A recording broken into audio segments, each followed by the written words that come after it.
धारिता, धारिता, ठीक है। धारिता का अंग्रेजी में बोलते हैं हम लोग कैपेसिटी। कैपेसिटी मतलब क्षमता, सामर्थ्य या औकात। तो किसकी औकात की बात की जा रही है? संधारित्र।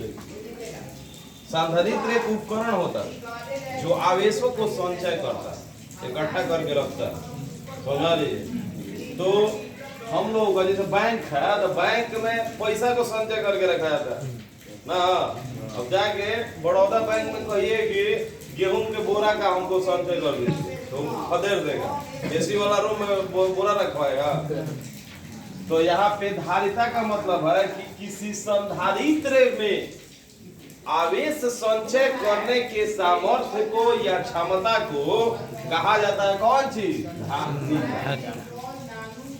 धारिता का परिभाषा हो रहा, किसी संधारित्र में आवेश संचय करने की क्षमता को धारिता कहते हैं, ठीक है। धारिता मतलब आयतन भी कह सकते हैं। जैसे बोतल है तो बोतल में पानी कितना अटवा है उसका आयतन।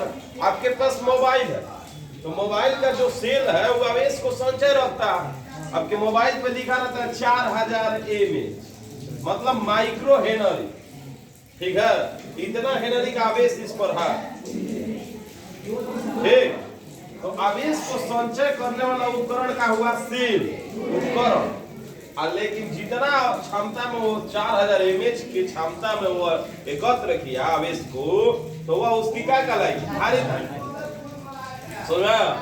धारिता आपका परिभाषा यही मिल रहा है कि किसी संधारित्र में आवेश को संचय करने की क्षमता को धारिता कहते हैं। अब देखिए, यदि आवेश आपका Q है, आवेश कौन सी है? Q, और विभवांतर, विभवांतर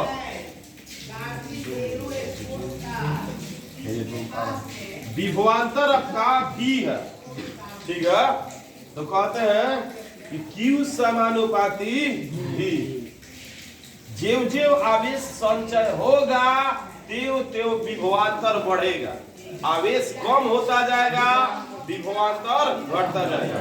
तो यहाँ आता है कि किसुन चाची भुलैली, किसुन चाचे भुलैली कहाँ हुआ? सोनपुर के मेला में मोहतिन भाई। Q बराबर C V। C जो है यहाँ पे कहलाएगा धारिता, कैपेसिटर, कैपेसिटी, धारिता हुआ, ठीक है। तो ये जो C है आपकी धारिता हुआ, Q आवेश हुआ, V विभवांतर हुआ। डाउट है ना? तो फिर आगे हम बढ़ रहे हैं कि आपके पास Q बराबर CV जब है, V इधर चला जाएगा तो C अकेले बच गया, तो Q बटा क्या हो गया? V हो गया। Q बटा V हुआ ना। अब देखिए, धारिता का SI मात्रक जो होता है, धारिता का SI मात्रक होता है फैराडे, फैराडे या फैराड, 1A फैराड। अब यहाँ पे अगर 1 फैराड है तो 1 कूलम आवेश होना चाहिए और 1 वोल्ट। तो 1 फैराड जो होगा, 1 में 1 से भाग करेंगे 1 होगा, C बटा V। 1 फैराड बराबर हो जाएगा 1C ना, C प्रति V। अब ध्यान देना है कि 1 फैराड किसे कहते हैं? परिभाषा रहा कि 1 फैराड किसे कहते हैं? 1 फैराड क्या है, किसे कहते हैं? कुछ भी बोलिए। तो यहाँ पे सीधे दिखाई दे रहा है कि 1 कूलम आवेश और विभवांतर का है 1 वोल्ट। यानी किसी संधारित्र में, किसी संधारित्र में आवेश 1 कूलम से 1 वोल्ट विभवांतर प्राप्त होता है, उसे 1 फैराड कहा जाता है ना। किसी संधारित्र में, किसी संधारित्र में 1 कूलम आवेश प्राप्त हो, संचय होने से 1 वोल्ट विभवांतर प्राप्त होता है, उसे 1 फैराड कहते हैं। बोलिए, डाउट है किसी को? अब देखिए, बीमा पे बात आती है। बीमा क्या होता है? बीमा किसका? बीमा धारिता का। धारिता को C कहते हैं, इसका बीमा तो आवेश बटा विभवांतर। आवेश का बीमा जो होता है AT होता है, ठीक है, और इसका बीमा होता है M L square T inverse 3 A inverse, ठीक है। ये बीमा जो है विभवांतर है, तो आवेश का AT होता है और इसका इतना होता है विभव का, पीछे पढ़ाया गया है। अब नीचे से ऊपर जाएगा तो पावर 1 है, तो ऊपर जाएगा तो M इनवर्स हो जाता है। L स्क्वायर है और ऊपर L है नहीं, तो L इनवर्स 2 हो जाएगा। अब 3 है, ऊपर जाएगा तो 4 हो जाएगा, देखिए 1 जुटेगा ना, -3 है 1 4 हो गया। ये इनवर्स ऊपर जाएगा तो अब ऊपर 1 हो जाएगा, तो 1 1 हो जाएगा 2। हमारे पास मिल गया बीमा धारिता का M inverse L inverse 2 T के पावर 4 A स्क्वायर। डाउट है यहाँ तक? नो। अब एक न्यूमेरिकल आ रहा है गुरुदेव, देखिए न्यूमेरिकल का आ रहा है, न्यूमेरिकल आ रहा है, कह रहा है कि 100 वोल्ट विभवांतर है, ठीक है, 100 वोल्ट विभवांतर है, 100 वोल्ट विभवांतर दिया हुआ। कौन है? कौन है? कौन है? रिस्केस हो जाए, ठीक है। और धारिता दिया है C 177 pico farad, 177 pico farad दिया हुआ, ठीक है। और पिको फैरेड 1 पिको फैरेड का मतलब होता है 10 के पावर -12 फैरेड, ठीक है। अब यहाँ भर देंगे 177 गुने 10 के पावर -12 फैरेड। डाउट है तो बोलिए। अब इसमें पूछ रहा है कि उस संधारित्र पर आवेश कितना है। क्वेश्चन समझे कि कोई संधारित्र का विभवांतर 100 वोल्ट है, जिसकी धारिता दिया है 177 पिको फैरेड, और तो कितना आवेश उत्पन्न, कितना आवेश का संधारित्र संचय किया। आवेश संचय पता नहीं है, क्योंकि संधारित्र का काम है आवेश का संचय करना, और संचय ही पता नहीं है, तो संचय ज्ञात करना। तो आप जानते हैं कि किसुन चाची भुलैली Q बराबर CV, मतलब आवेश गुने धारित, आवेश बराबर धारिता गुने विभवांतर, ये ना हिंदी में मिल रहा है। अब आइए यहाँ पे मान भर देंगे तो हो जाएगा Q बराबर C का मतलब 177 गुने 10 के पावर -12 फैरेड, और गुने विभवांतर है 100 वोल्ट। दिक्कत है। अब आइए बढ़ते हैं आगे, यहाँ पर देखिए क्या हो रहा है। 100 के मतलब 10 के पावर 2 और 10 के पावर -12, Q बराबर 177 गुने 10 के पावर -12 प्लस 2, Q 77 गुने 10 के पावर -10। अब देखिए वैज्ञानिक संकेतन में लिखना होता है, कूलम हो गया ऐसा ही मात्रक आवेश का, इतना भी आंसर लिख सकते हैं, लेकिन यहाँ पे एक अंक पे पॉइंट दिया जाता है। तो वैज्ञानिक संकेतन में हमेशा हम न्यूमेरिकल को बनाते हैं, तो यहाँ पे Q बराबर 100 से भाग कर देंगे, 100 से भाग कर देंगे तो 100 से गुना भी करेंगे, क्योंकि अब खानदानी ही नहीं है कि अपना मन से कुछ वो कर देंगे, 100 ही कट जाए तो उतना ही बचेगा। अब हे से भाग करेंगे तो हो जाएगा 1.77 गुने 10 के पावर में 2 पावर है, तो 10 और 2 जोड़ेंगे तो कितना हो जाएगा, 12 नहीं होगा, माइनस में आना है 8 है ना, होगा 8 कूलम। यही आपका आंसर। दिक्कत को लो। अब हम दूसरे टॉपिक की ओर चल रहे हैं। अब कौन चीज पढ़ेंगे हम? संधारित्र। तो संधारित्र में पढ़ेंगे संधारित्र। संधारित्र पढ़ने के पहले नोट छूट रहा है, देखिए नोट क्या है कि नोट में कहा जा रहा है कि जिस प्रकार Q समानुपाती V है, उसी प्रकार V समानुपाती Q होगा। मतलब आवेश अगर धारिता संधारित्र में बढ़ता है तो विभवांतर बढ़ता है, और आवेश घटता है तो विभवांतर घटता है।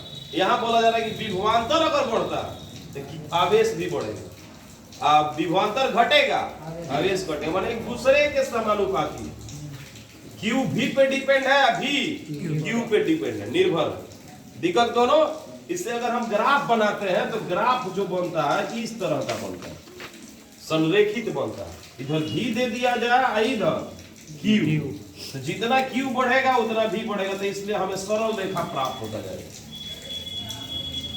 अब हम पढ़ेंगे संधारित्र। तो संधारित्र में क्या है, ध्यान दीजिएगा।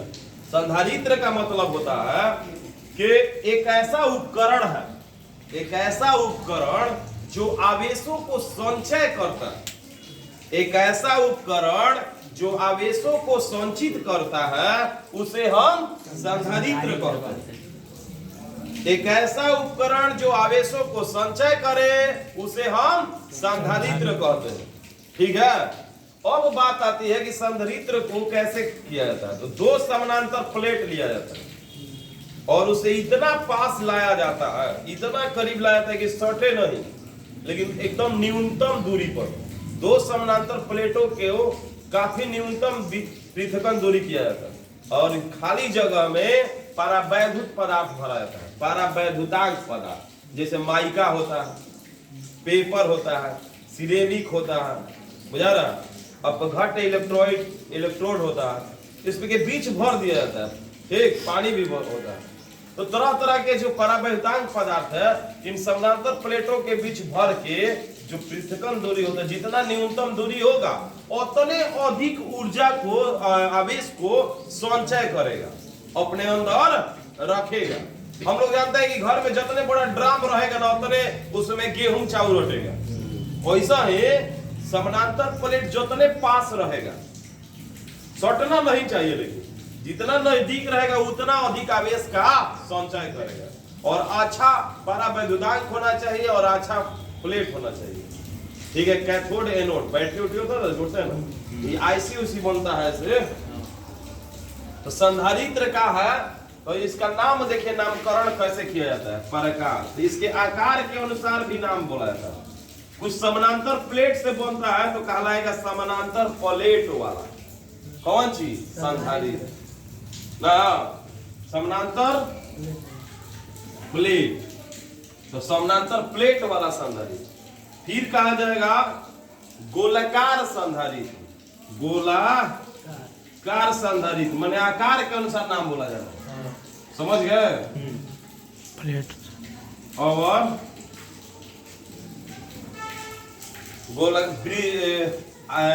आयताकार संधारित्र।